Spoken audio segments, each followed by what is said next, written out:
Hello everyone, myself Dr. Sandeep Sharma from Urmalia lifestyle medicine. और आज अपन discuss करने वाले हैं डायबिटीज़ के बारे में। तो डायबिटीज़ कोई नया वर्ड है नहीं, काफ़ी सारे लोग इसको जानते हैं।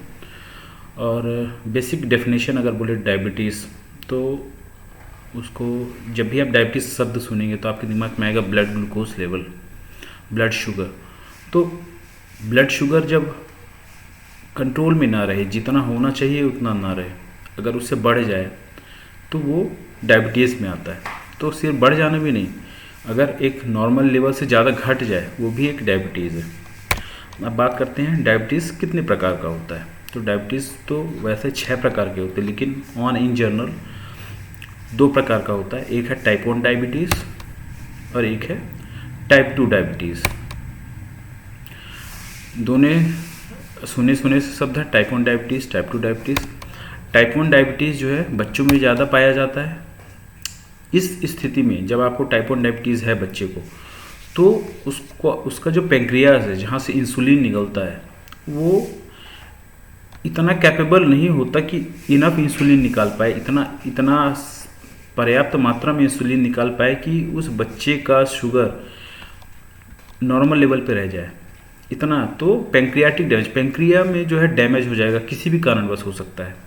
पहला, उस पैंक्रियाटिक डैमेज या तो ड्रग्स की वजह से हो जाए, या फिर कोई बाय बर्थ हो, बाय जेनेटिक्स हो, या फिर कोई ऑटो इम्यून रिएक्शन हो जाए। ऑटो इम्यून रिएक्शन में एक सबसे कॉमन है जो 90% बच्चों में पाया जाता है, उस कंडीशन को बोलते हैं लीकी गट। अगर आपको लीकी गट है तो जो बोवाइन प्रोटीन है वो बच्चे के अंदर चला जाता है और ऑटो इम्यून रिएक्शन होता है, उसके वजह से हमारा जो पैंक्रिया है वो डैमेज हो जाता है 90% केसेस में।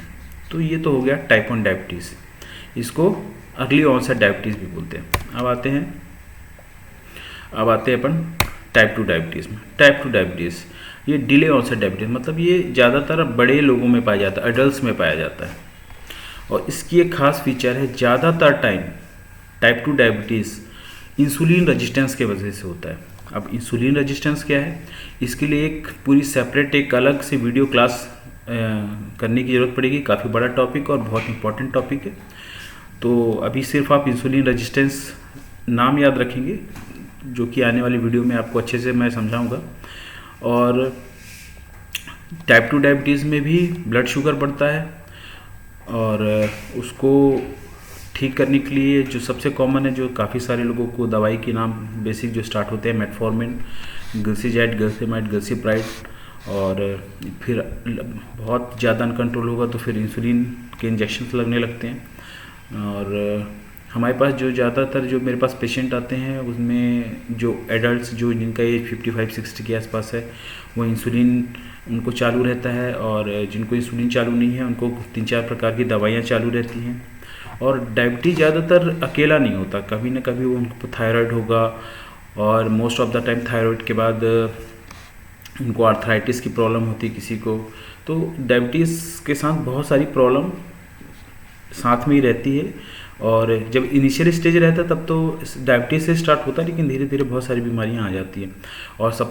और एक सबसे चीज़ जो डायबिटीज़ काफ़ी सालों तक अगर सही से इलाज ना किया जाए तो डायबिटिक न्यूरोपैथी हो जाती है। न्यूरोपैथी न्यूरॉन्स जो है वो डैमेज होने लग जाते हैं, उनकी माइलिन शीथ ऊपर का कवर डैमेज होने लग जाता है, तो उसमें एक बर्निंग पेन होने लगता है और नमनेस होती है। फिर धीरे धीरे वो पूरा सेंस ही ख़त्म हो जाता है, डायबिटिक फुट हो जाता है, अल्सर हो जाता है, गैंग्रीन हो जाता है। तो ये टाइप 2 डायबिटीज़ के काफ़ी लंबे समय तक के बाद होता ही है। और ख़ास करके अगर ड्रग मैनेजमेंट से करेंगे तो ये तो ऑलमोस्ट मान के चलिए होता ही होता है।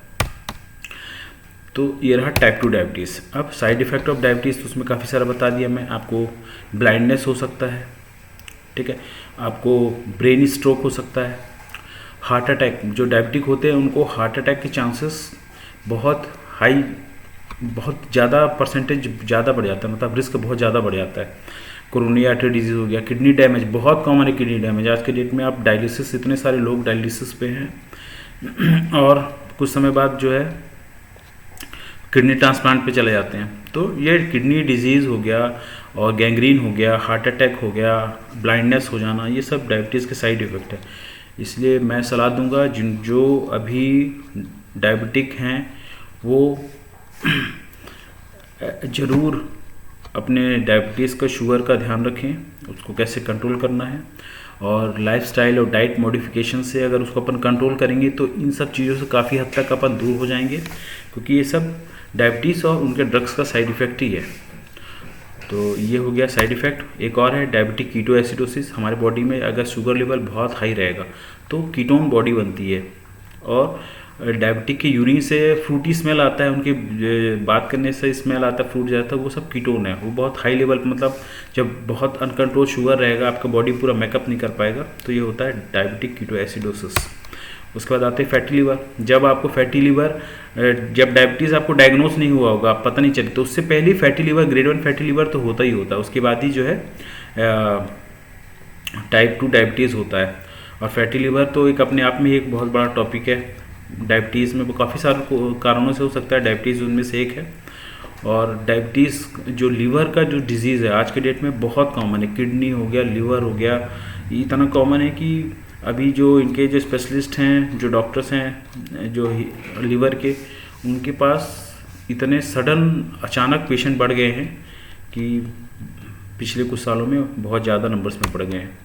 और एक और इम्पॉर्टेंट जो प्रॉब्लम है वो है इरेक्टाइल डिसफंक्शन, जो कि बहुत कॉमन है, क्योंकि डायबिटीज़ जैसे जैसे बढ़ता जा रहा है लेट स्टेज में, फिर ये एक बहुत बड़ी प्रॉब्लम है। और एक ऐसी चीज़ें हैं कि लोग फ्रिक्वेंटली बता नहीं पाते, तो it's also very important to look upon it.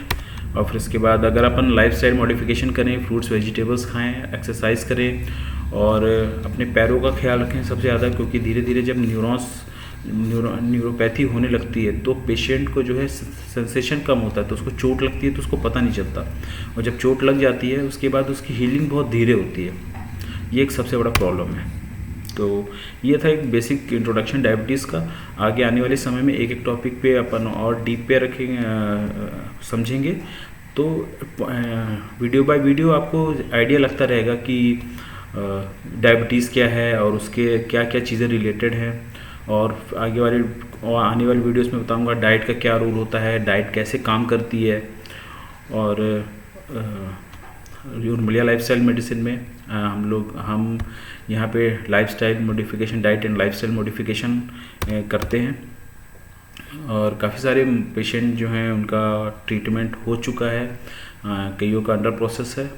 और हम यहाँ पे, चूँकि लाइफस्टाइल मेडिसिन जो है, लाइफस्टाइल चेंज करना कोई रातों रात नहीं कर सकता, उसके लिए कंसिस्टेंट सपोर्ट की ज़रूरत पड़ती है। तो उर्मिला लाइफस्टाइल मेडिसिन में 1 साल का डायबिटिक रिवर्सल प्रोग्राम है। अगर आप उसको ज्वाइन करते हैं तो वीकली बेसिस पे आपका एनालिसिस होगा, और पूरे 1 साल तक कंटिन्यूस आपको गाइड करेंगे। आपका डोज टेपरिंग, जो सबसे इंपॉर्टेंट पार्ट है ट्रीटमेंट का, डोज टेपरिंग, क्योंकि अगर वो नहीं किया गया तो हाइपोग्लाइसीमिया में पेशेंट चला जाएगा। तो यही सब चीज़ें हैं। तो thank you everyone for being with us, और होप आपको ये सब चीज़ें समझ आ रही होंगी। कोई क्वेश्चन होगा तो नीचे मेरे व्हाट्सएप या टेलीग्राम का लिंक है, उसमें ज्वाइन करके आप क्वेश्चन पूछ सकते हैं।